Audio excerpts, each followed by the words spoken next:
François Seck, la nuit du Laylatul Qadr sera donc célébrée ce soir ou cette nuit donc par une bonne partie de la communauté musulmane. Nous allons à Matam. L'USAID Yadiende vient de doter les groupements qui travaillent pour la sécurité alimentaire d'équipements et de matériel de bureau. L'objectif est de les rendre plus efficaces dans leurs actions. Oumou Kalsom Sall. Ces équipements ont coûté environ 50 millions de francs CFA à l'USAID Yadiende. Ils sont destinés à 8 unités de transformation et 17 groupes de travail citoyens dans les zones d'intervention du dit programme que sont Matam, Bakel, Kédougou et Kolda.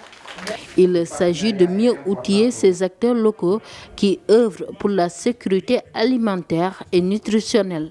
Avant, on travaillait traditionnellement.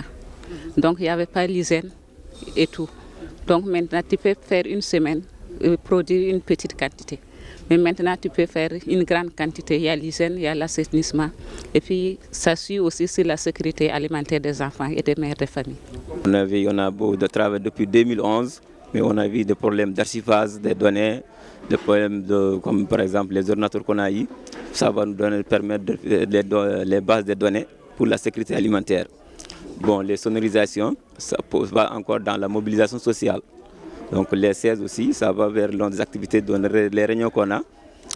L'USAID Yadiende lutte depuis 4 ans contre la pauvreté et la malnutrition. En appuyant les unités de transformation, il facilite l'accès aux aliments à haute valeur nutritive dans ces zones.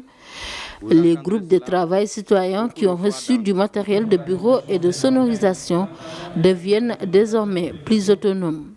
C'est des structures qui ont été mises en place pour aider les conseils municipaux à réaliser les missions qui sont assignées à ces conseils.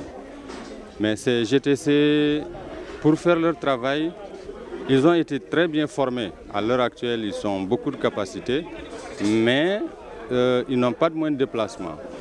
Ils n'ont pas de moyens, par exemple, pour faire les animations qui font partie bien de leur mission.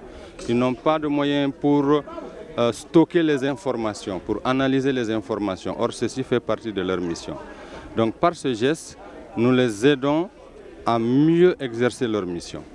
Chers bénéficiaires, je vous exhorte à faire davantage d'efforts et à dépasser vos limites pour mener à bien le travail attendu de vous à travers ce matériel utile qui vous sera donné tout de suite par l'USAID Yadiende.